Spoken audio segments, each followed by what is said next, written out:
Hi, I'm Rusty. I'm Peter. And this week we have a phenomenal guest lined up for our show. Peter, tell everyone who we have. Ooh, Rusty, our guest is a master statistician, a best-selling author, TEDx speaker, creator and coach on the vibration of change, spiritual mythbuster, healer, host of her own talk show, and teaches on the Academy of Divine Knowledge. I'm excited to bring on the show Christine Upchurch. Everybody, let's get on with it. Streaming from Retro Earth Studio and brought to you by wearehistorically.com, Conscious Human Apparel, and Learn to play jazz piano like a pro, by a pro, with Jazz Piano Pro Essentials at jazzpianopro.com.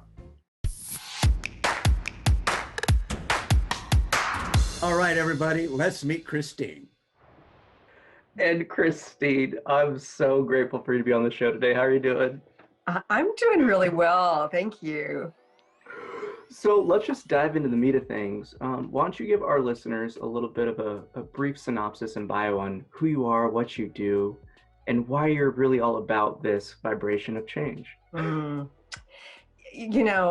think that change is the name of the game. And if you think in terms of my career path and my personal journey, it's been a lot about change. And sometimes I've been I've been rather resistant to change, but I've learned to embrace it.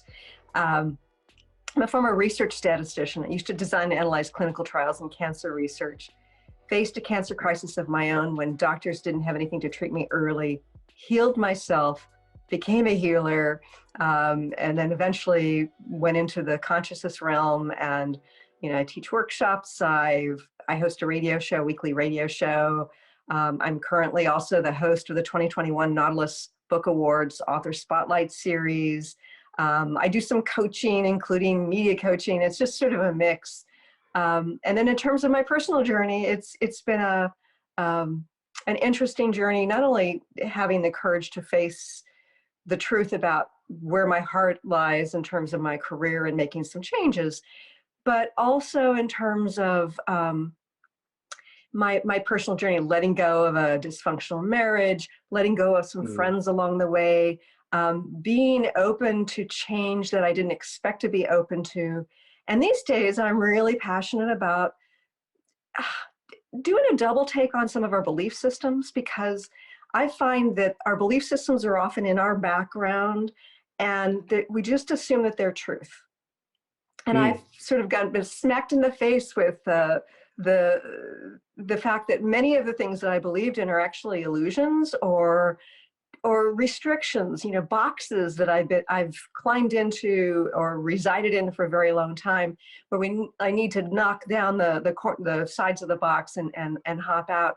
So it's really been about a lot of change, and I think that it's my journey is not unique in that sense, because I think that although we don't like change, we tend to want positive change.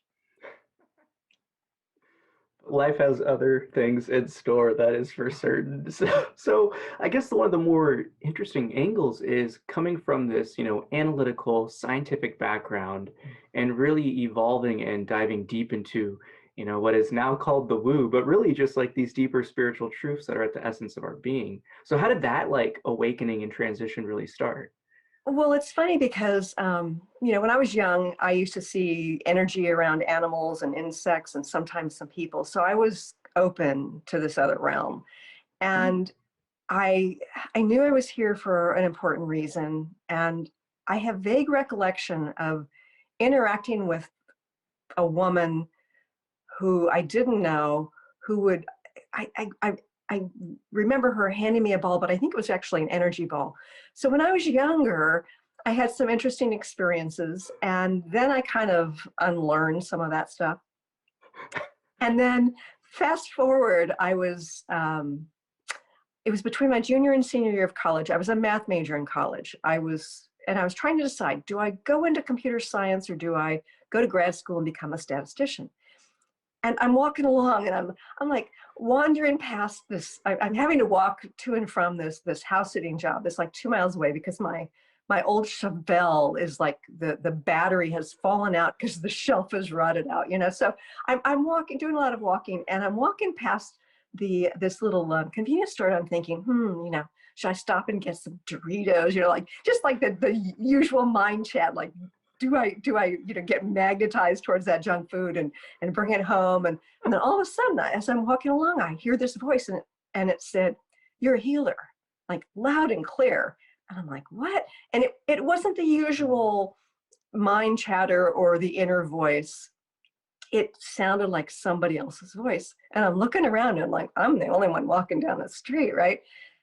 And I started thinking about, well, you know, what does it mean to be a healer? Oh, healers have to be incredibly holy and close to perfect and all this stuff. And I thought, that's the most egotistical thing my mind has ever come up with.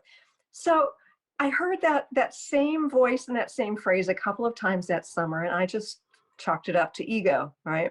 So I ignored it. And, you know, when we get those inner voices and direction and we ignore them, then what happens, you know?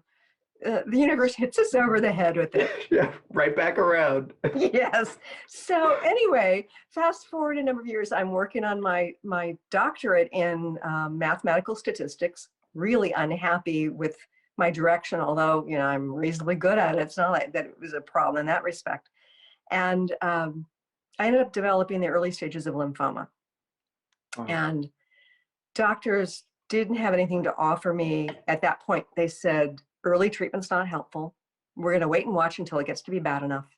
And, you know, and when it gets to be bad enough, we'll put you on chemotherapy for the rest of your life. It's considered to be palliative treatment instead of curative treatment. So that forced me into this whole other realm of, you know, what else is there? And I learned about meditation, visualization, all sorts of things about diet.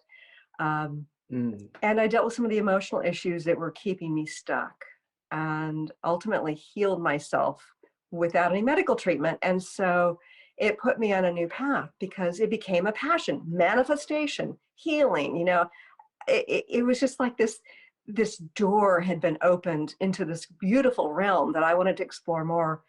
And that's how I ended up shifting. Oh my gosh, I love it. That's so powerful. And I think the part that really resonated with me in the sense of clearing out your own emotional energy and the baggage of it, and really allowing that to flow effortlessly so you can transform yourself and really tap back into that power that each being, I feel, is instilled with, and is our capacity to heal this vessel, you know, and it all is on that energetic plane first. So in terms of the clearing away of these blockages, what were kind of these bigger revelations that led to this internal healing? I think that part of it was that I was doing what I should do as opposed to what I wanted to do. I ended up, it's funny because at one point somebody asked me if I was going to finish my doctoral dissertation. And I found myself saying, I'm going to finish it if it kills me, because I was like this close. But I listened to my words. And it's like, oh my gosh, you know, like it is killing me, right? So I chose to leave. I was really close to finishing my doctoral dissertation. I had taken 22 graduate courses in mathematical statistics. I had finished my written exams. I completed my 4 different levels of oral exams, and I had some of my research done, and I chose to leave. And so listening to my own verbiage, so that was like looking at my belief system, right? And at that point, I was experiencing the lymphoma, and I decided it's time to go. And at that point, I knew that it was time to leave New Jersey. And my ex and I ended up moving across country to the Seattle area.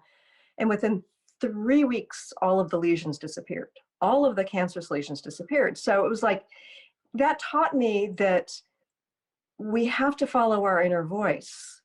We need to also be aware of our belief system, be aware of what we're telling ourselves. And looking back, I know that when I was growing up in school, and I really didn't want to go to school, what would I manifest? A sore throat, a tummy ache. But what do you manifest when you're working on your doctorate dissertation and you really don't want to finish, right? Cancer will do it. So anyway, it taught me to explore my belief system. It taught me about the power of the mind-body experience. And it also began me on a very long-term journey of looking at my own sense of unworthiness. And I'd like to say that within the context of that time period when I healed myself, that I dealt with my baggage. It's like, it's been a lifelong process since then too. And that emotional baggage is just, I think of it kind of like, it kind of clogs our energetic system, not allowing the light to flow through, not allowing us to express our soul more fully. Yeah, fully. I love that. Beautifully said. And it comes back to that component, we truly are gods and goddesses of manifestation and creation.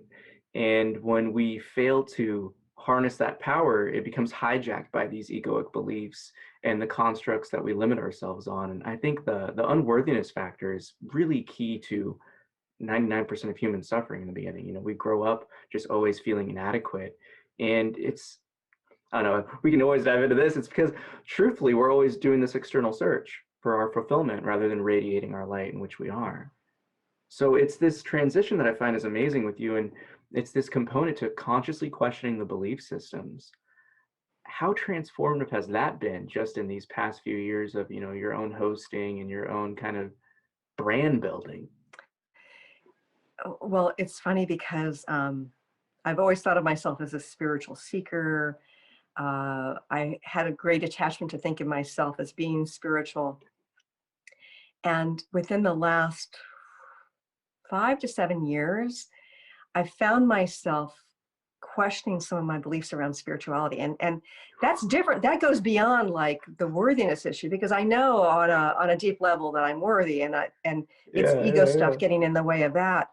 But having to question the my tribal beliefs of what it means to be spiritual, at first I had a hard time with it. And I tell you that the first thing that kind of pushed me in that direction was when I was interacting with somebody who was acting very, very spiritual.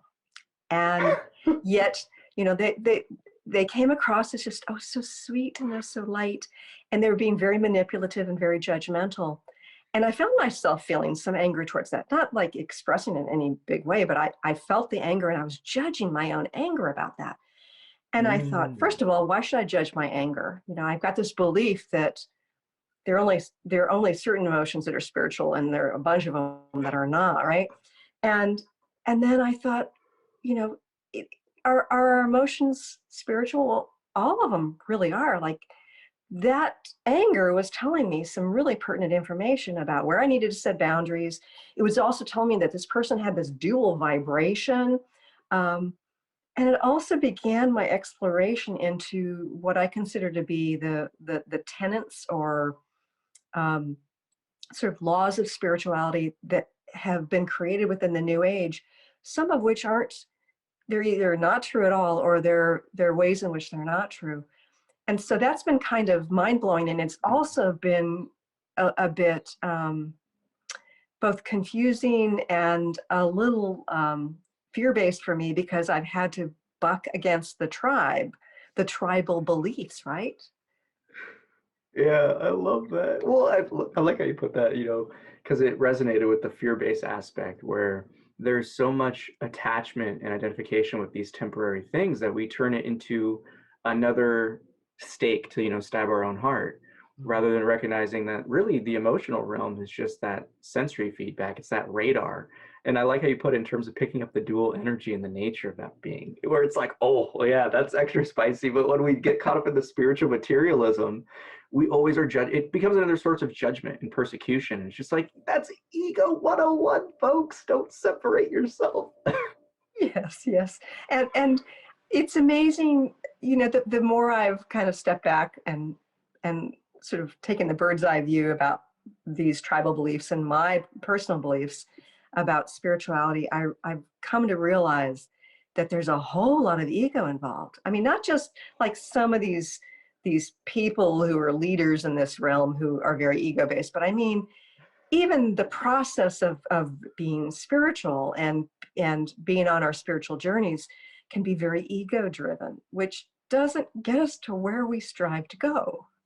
Yeah, it just becomes another cul-de-sac where, and I always like to bring it back to like the three gunas, and it's, you have the dullness, the passion, and then goodness itself, where it just turns into that self-righteousness. It turns into that, I'm spiritual being, and I resonated with you deeply when you're like, the person acted spiritual, or it's just like, there's so much of a difference between talking the talk and walking the walk. And it is that component of anything that I guess I would say is like the hint of separation and judgment and assumption and like projection is just like, that energy does not vibe well with me.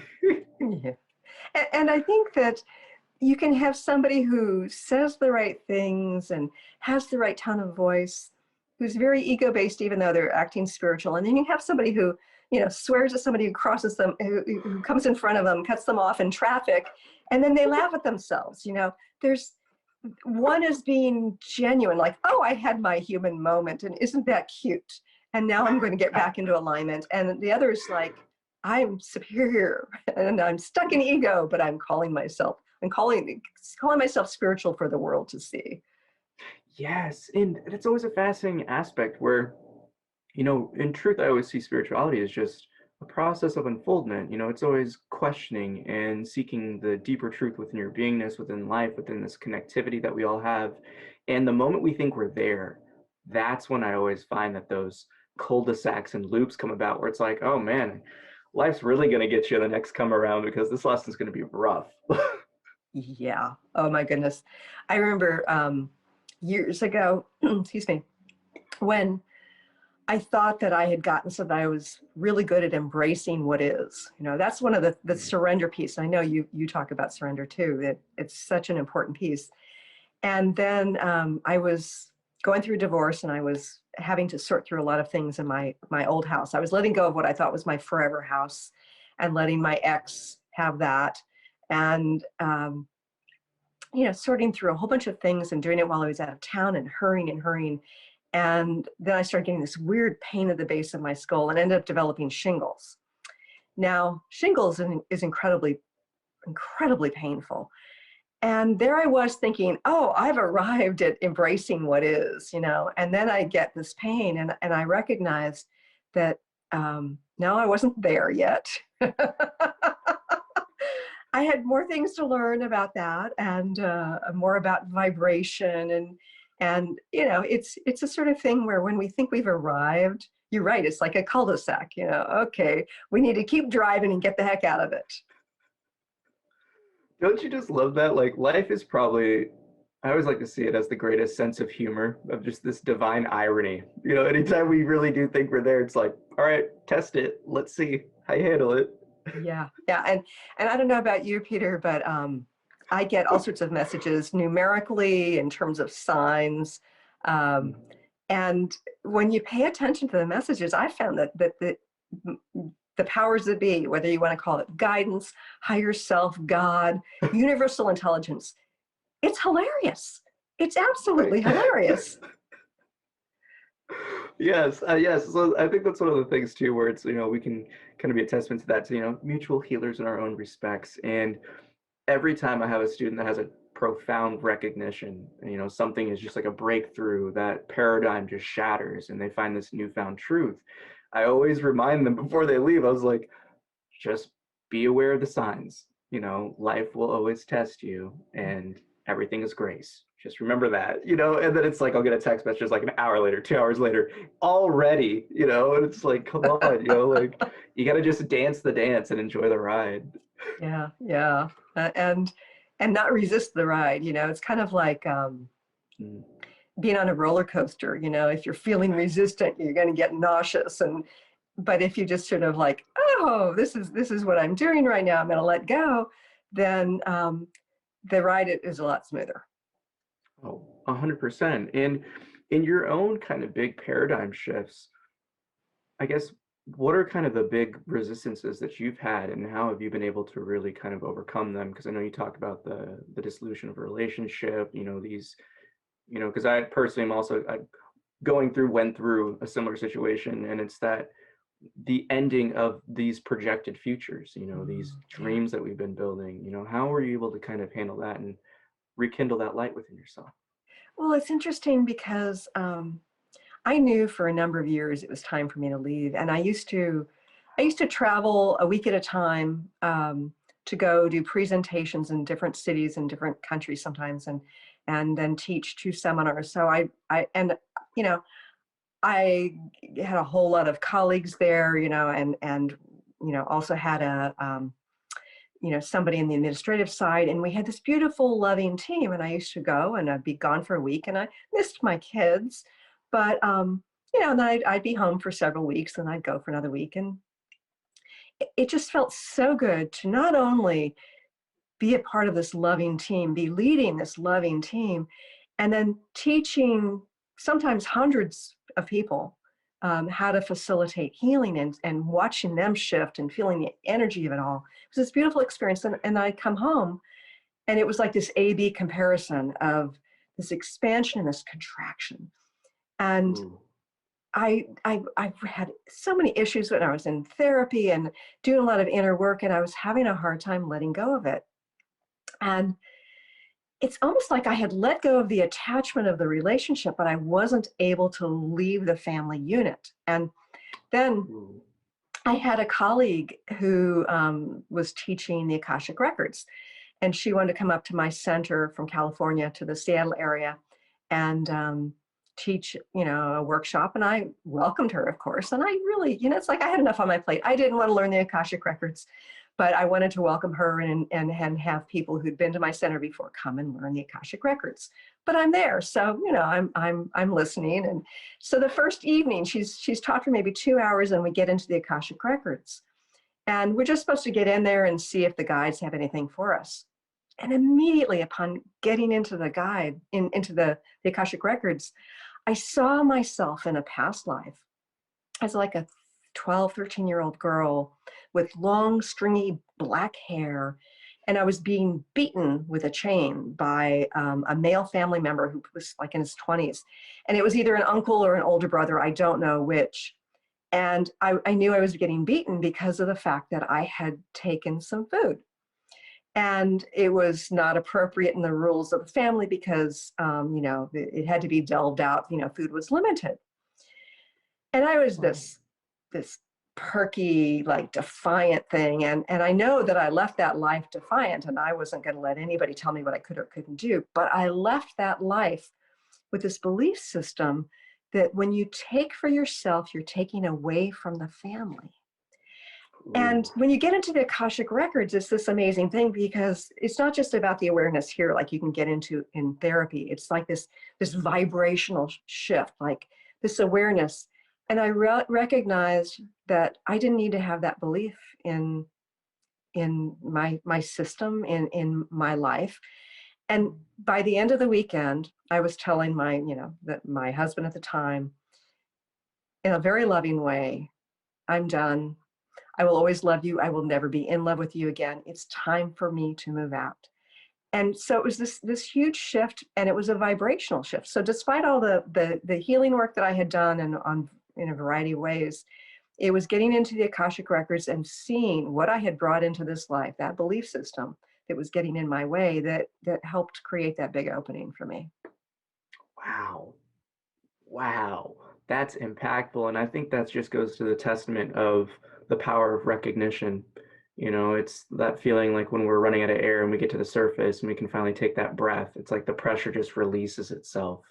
And I find that's really fascinating in terms of your own kind of guided journey into that.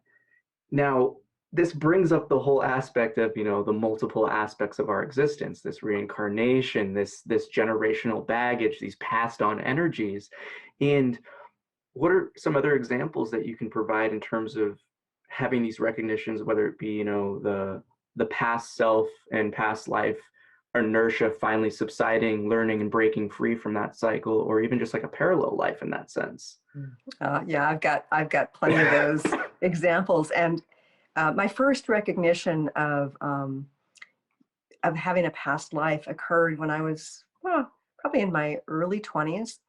My ex and I were watching the video, and it was his week to choose the video, right?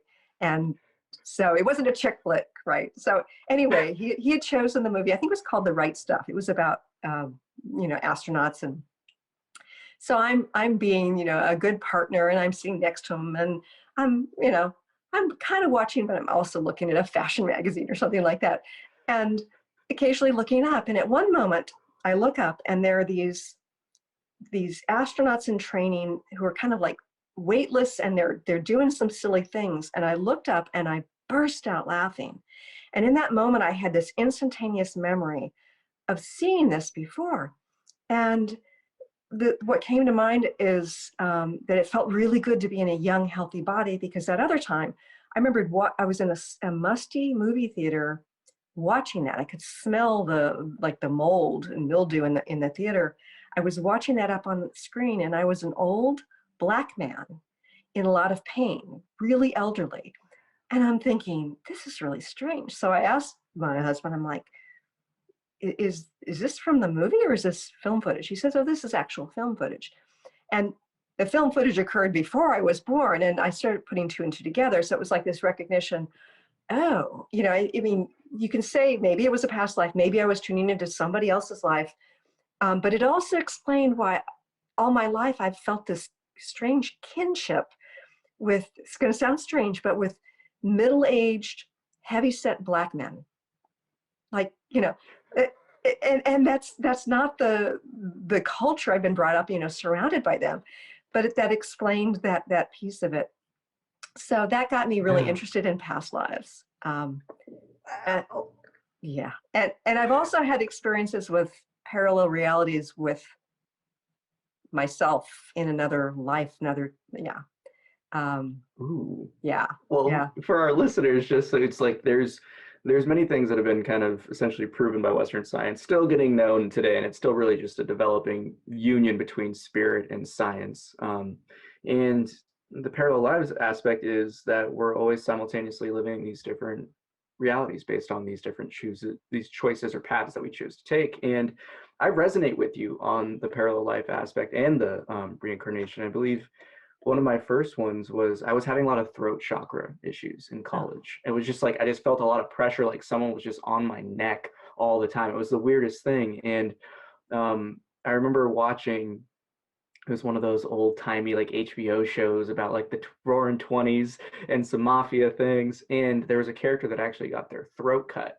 And that instant moment was just replay of same thing happening to me. And then just like on the floor, transitioning out. And then the moment like that memory processed, I was first off in an instant sweat, just like casually hanging out in winter. Second, it was just like, oh wow, it released. It was one of the most powerful moments where I was like, what was that? Where I had wild. to look into it, right? But yeah. So I'm curious, because in terms of my parallel life experiences, I feel like most of them have come up in usually a dream or in a meditation. But when is the kind of insights popped in for you that you've been like, oh wow, this is not the choice or choice to make, or valuing something, or what has been your insights from it? Well, it's interesting because my first experience with this was before I had ever heard of parallel lives and this concept that it's kind of like we think in terms of having one timeline usually, and some scientists believe, and there are plenty of us in the consciousness community who believe that there's actually splits that occur. It's kind of like this tree, like, okay, it may be every moment, every choice in every moment. It could just be more significant moments where you have a choice and it goes like this. Then there's a timeline that goes this way, and another one this way. And then there's another one over here and it goes like this, And, but I didn't have that concept in mind the first time I had an experience when I was just starting to wake up one morning and was feeling a little pressure here. There are these acupressure points, actually acupuncture points that relate to the lungs, that sometimes I can feel a little sensitive before I'm starting to get a chest cold or something. And so I'm waking up and I really needed to run into the bathroom, and I'm just kind of groggy, but I'm feeling pressure there. And as I walk into the bathroom, I see myself as Christine Upchurch, but instead of living, where I was living at the time, I was living in Lincoln, Nebraska, which was a place I moved from at age 15. And there I am sitting at this kitchen table in a house I don't recognize. And I'm smoking a cigarette and got a different hairstyle, slightly different hair color. I remember saying to her in my mind, you've got to stop smoking because it's affecting me in this reality. And in that moment, before I had really, awakened fully and understood how ridiculous it all sounded on a 3D level, I understood that I could set boundaries between her and me. And I remember thinking afterwards, that's really bizarre. And it wasn't until years later when I had a big healing from interacting with that life again that I recognized how powerful it could be to tap into our other lives. Because it was I can tell that story if you want, but it was a moment when I recognized that there's real purpose for us being focusing as a soul on the timeline we're focusing on right now, but also that there are these parallel realities where we are expanding and growing and learning, and we have unique lessons in each of those. So it's this wild, mind-boggling concept, but I absolutely believe that, at least on a simulation, this could be a simulation we're in, but at least on some level, it is absolutely true. Yeah, well, and that's where it transcends the realm of belief, because it's that experiential knowing.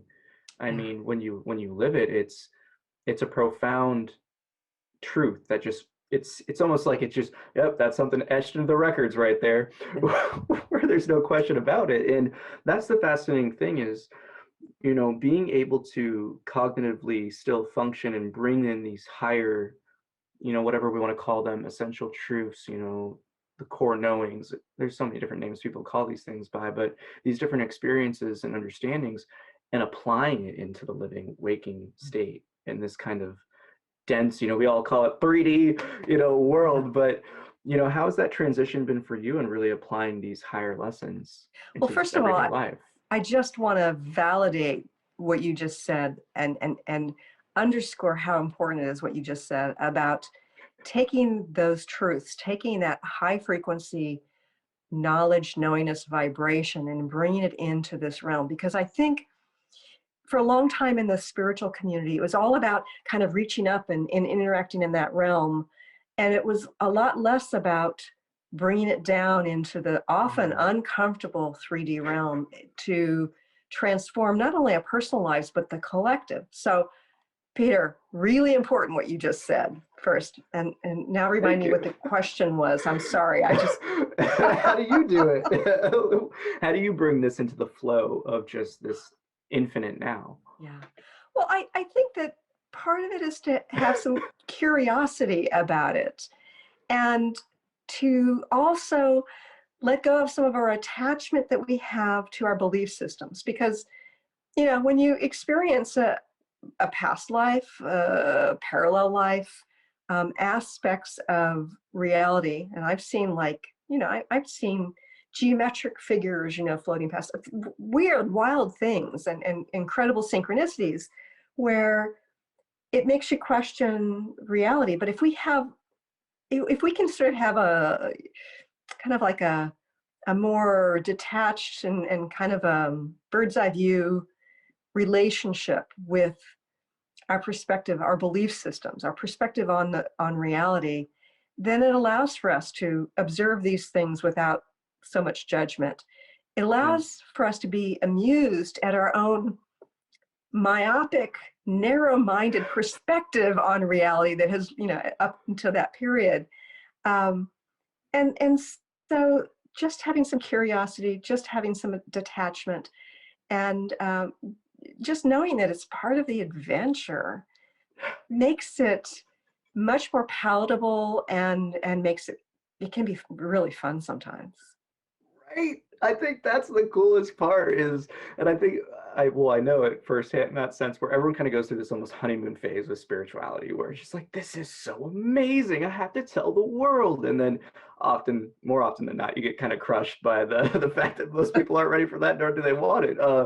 But I think that's the one thing that always just kind of speaks to the inner child, that is our true beingness, is just, it's so fun, being here. And when we can start to recognize the energy and manifestation, it's like, I always like to akin it kind of like a video game where we're all on the same map, but in this, every understanding kind of reveals a new aspect. You get new quests, you see different signs, things become bright neon lights that used to be those troublesome adventures you'd have to get to and learn through chaos and suffering. But you become empowered where you can now navigate the flow. It's very much, again, like, being on the ocean, being able to set your sails, and the wind just always at the back, just Yeah. always pushing you along. So it's really powerful, because curiosity is the one thing you can't teach, and in truth our society almost beats it out of us, and that's the biggest Absolutely. detrimental aspect of it. It is. And you're talking about setting your sails, which is a wonderful thing to do, but we also have to get comfortable when the universe takes our sails away and our oars away, and we're just being on our raft, hanging on for dear life. Flips the boat. Yeah. Yeah. Yeah. Well, that's the funny thing of, I always try to bring myself back to the knowing of, anytime there's any type of chaos or, quote unquote, sad or suffering experience, it's just all is grace. And I think that's really what, these higher lessons can provide us, is the clarity in the now, to not get caught up in the temporary. Because I find anytime we're attached and identified with these temporary emotions, the events, the scenes, that's when we really take ourselves away from our truth. And then we start living out this wild 3D ride. Yeah. Yeah. And being aligned with truth is the name of the game. And I know that it's sometimes ephemeral. It is, it's hard to grasp, because I think we have to somehow incorporate it into and process it, integrate it within the context of being human, soul in human form.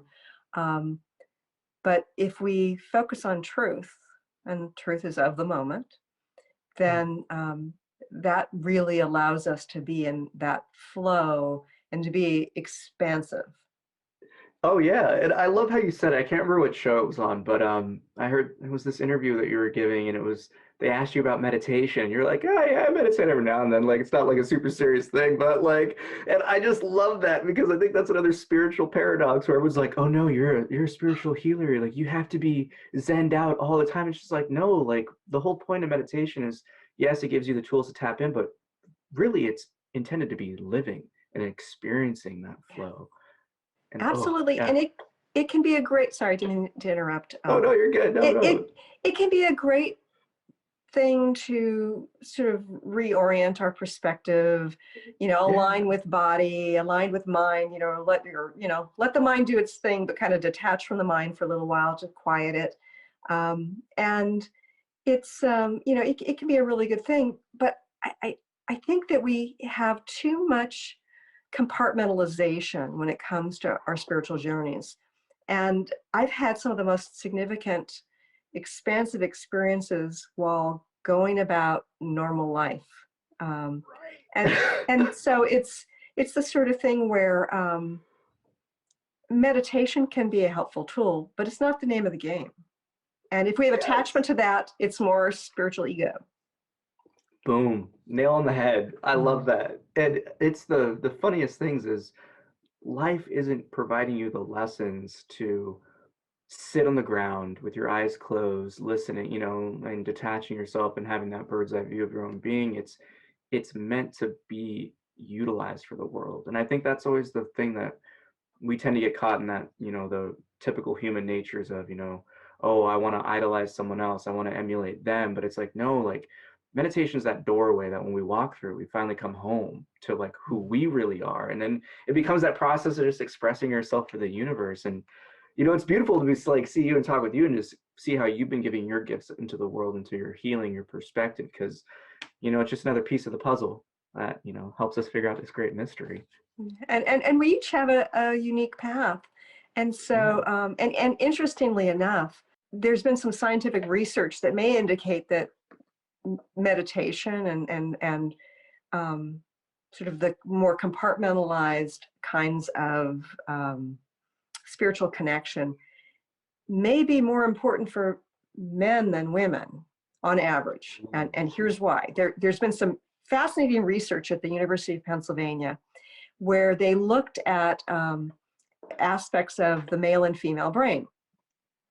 And up until the time of sexual development, that adolescent, shift, they have found that up to that point, there's no difference on average between male and female brains.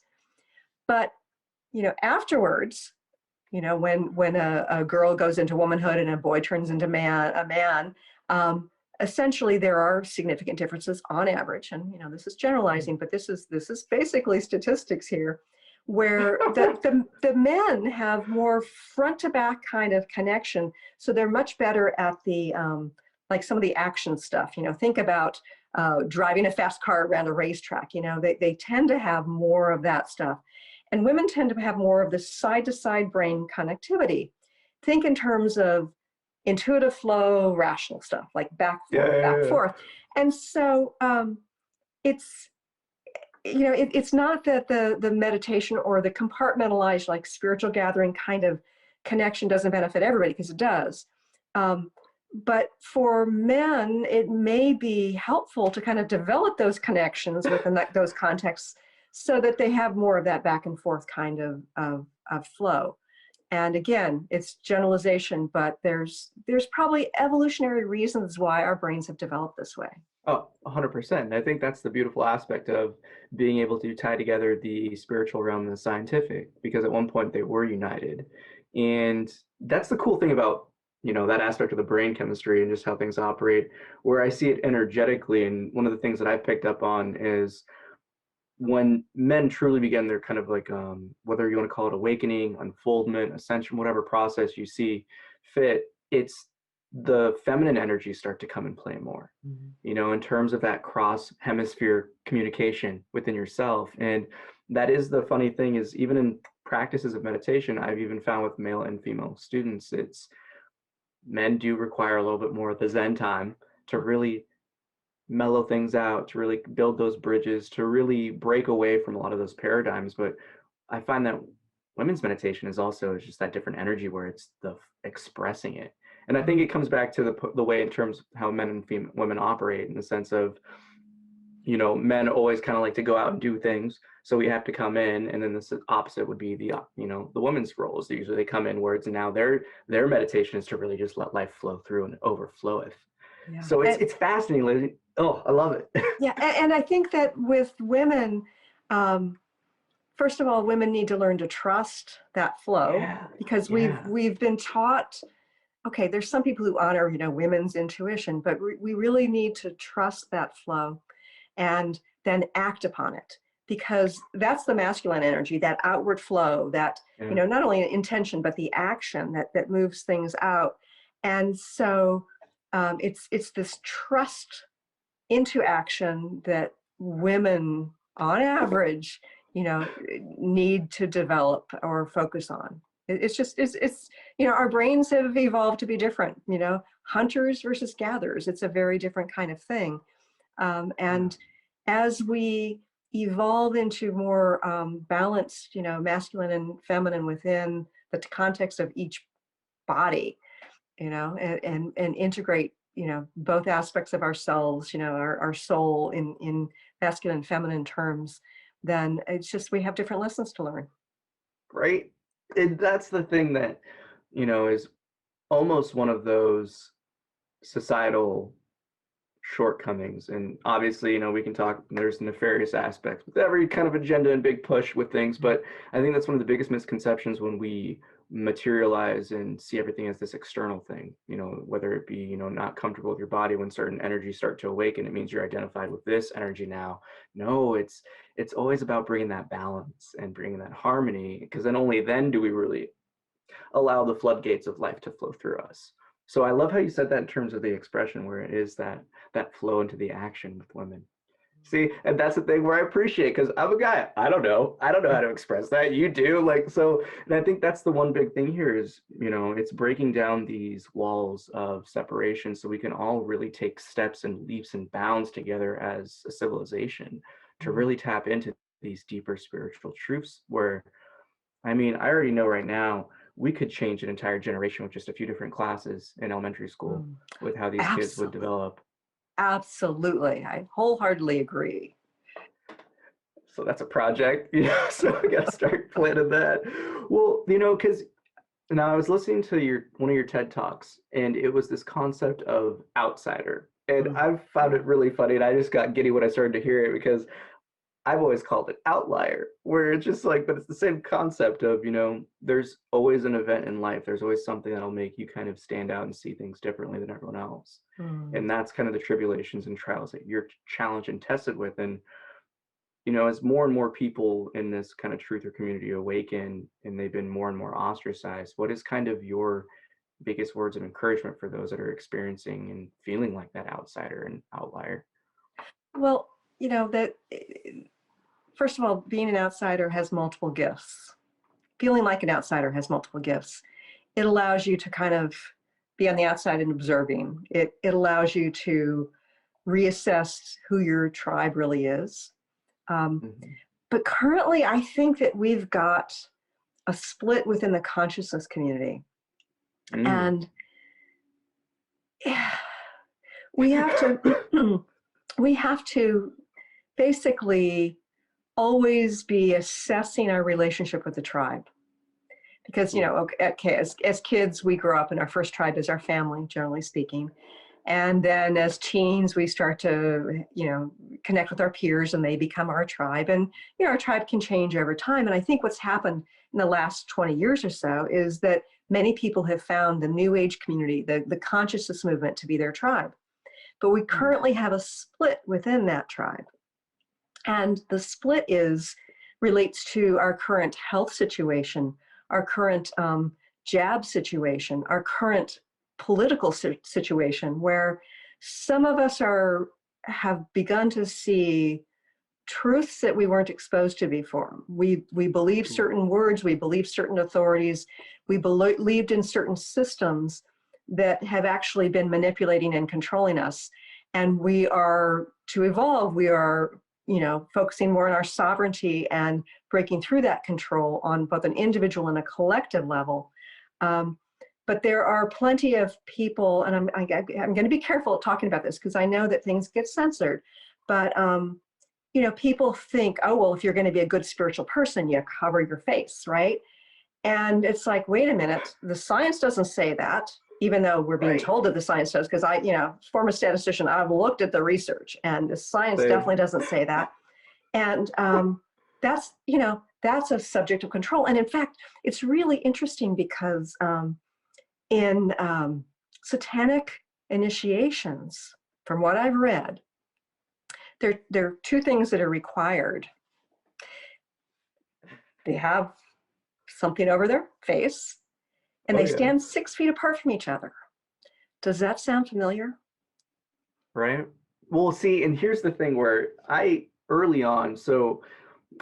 my background in terms of like my education was biology, worked in a biophysics research lab, then worked in big pharma. And I have about 40 to 60 hours of OSHA training. And the moment they started coming out with these, mandates, whatever you want to call them, instantly I was just like, no, it's false, 100%. So I remember doing a video on that. Even a small channel on YouTube was getting censored. Like I have a few videos of actively watching, the viewer counts and the total numbers and the analytics drop as I'm recording it. And for me to see there's that much of an attack on truth like this, I analyzed the deeper agenda to it. And it was the same thing kept coming up again and again. And it was that energetic aspects to rituals.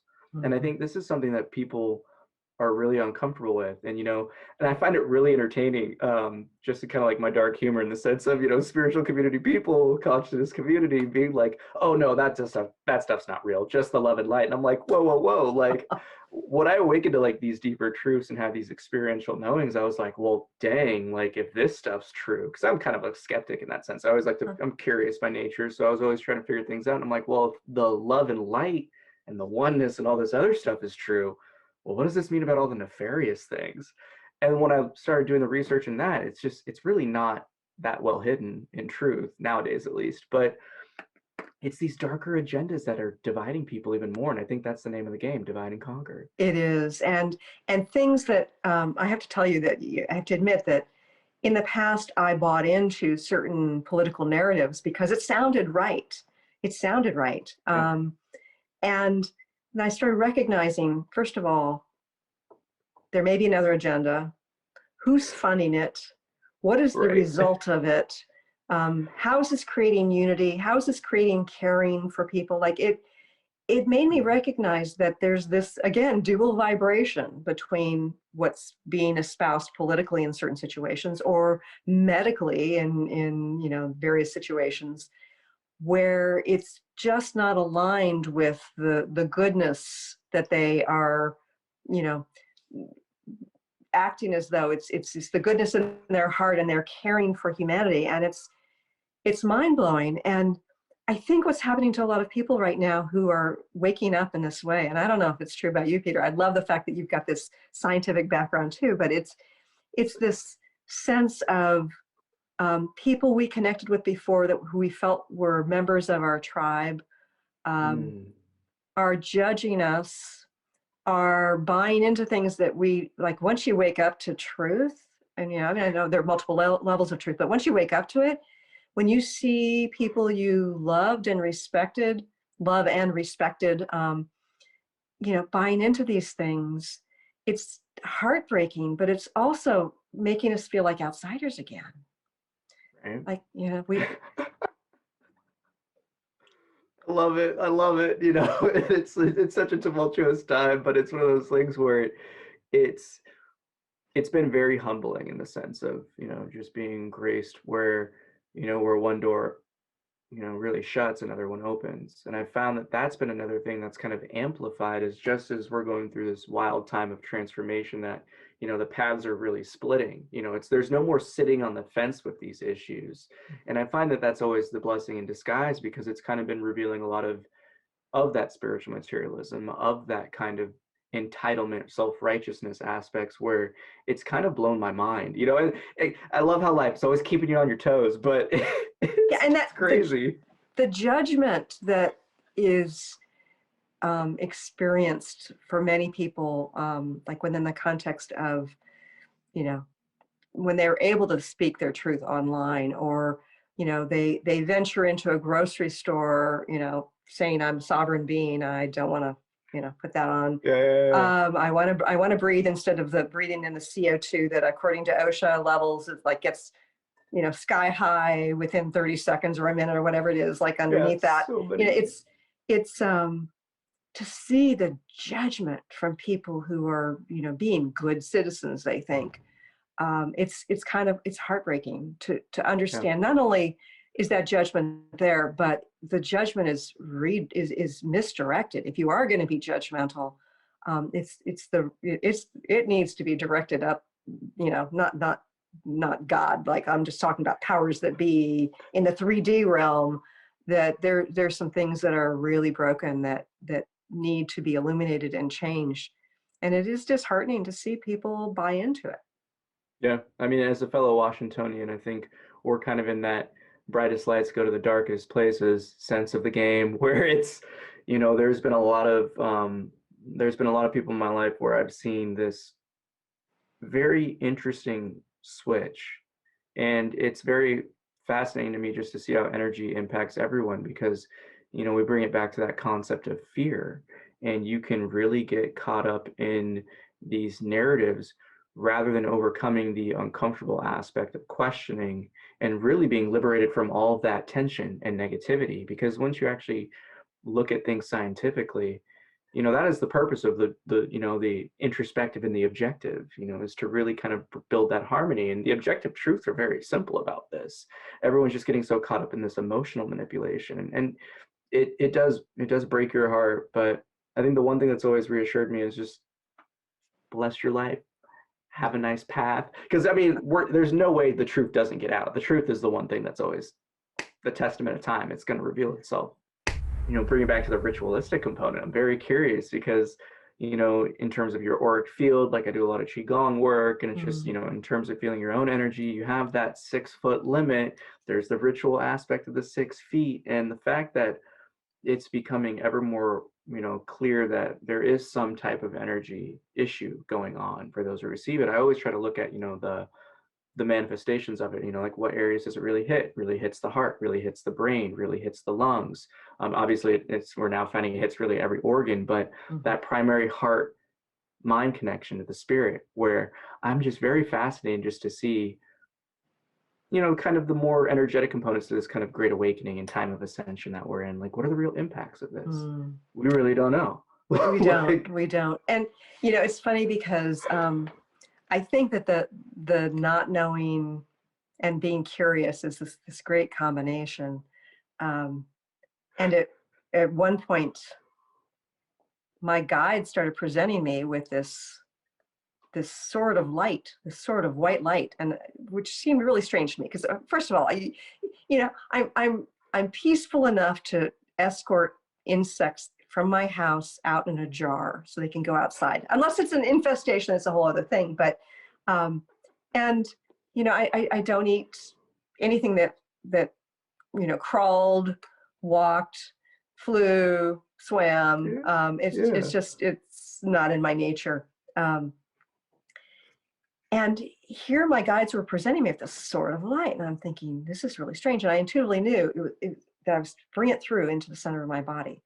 And it would sort of like appear in my mind's eye many times a day, and I just sort of pull it in and pull it in.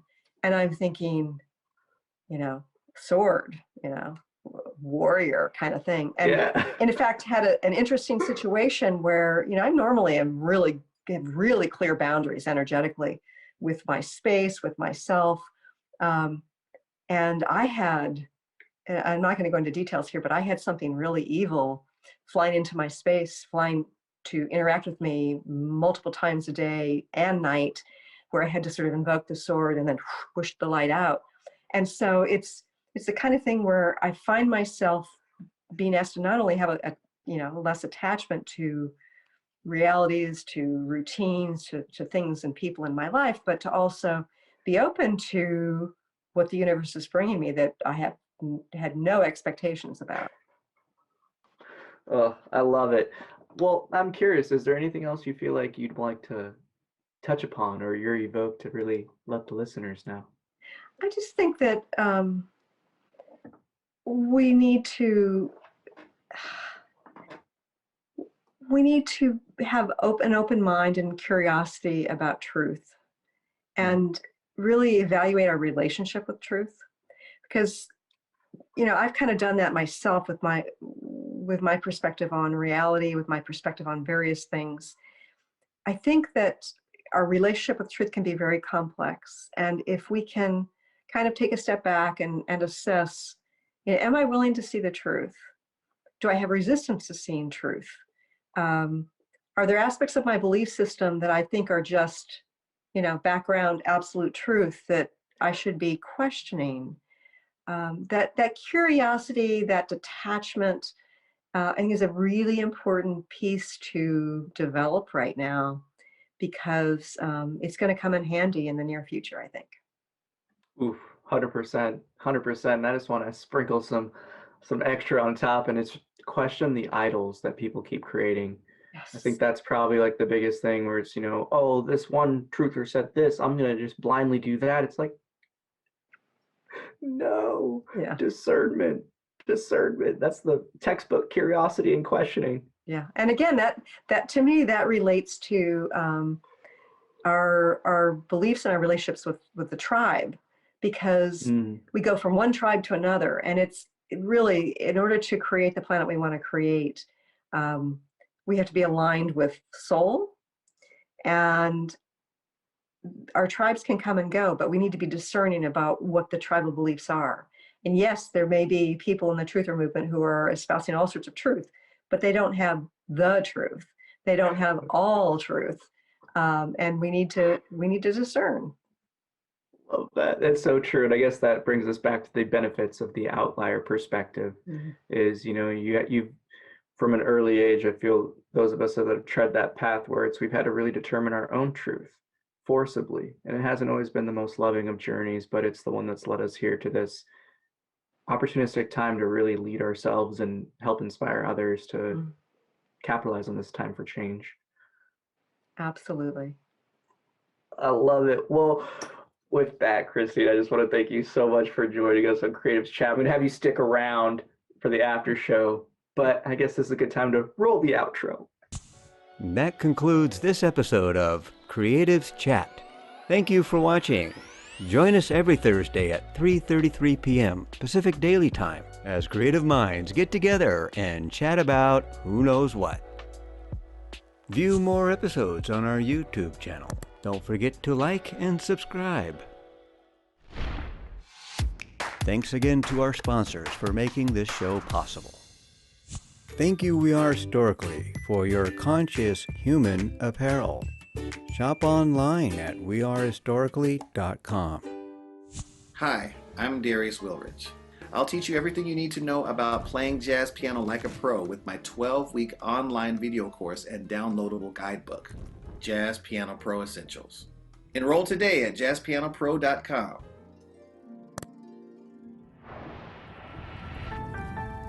Thank you for joining us.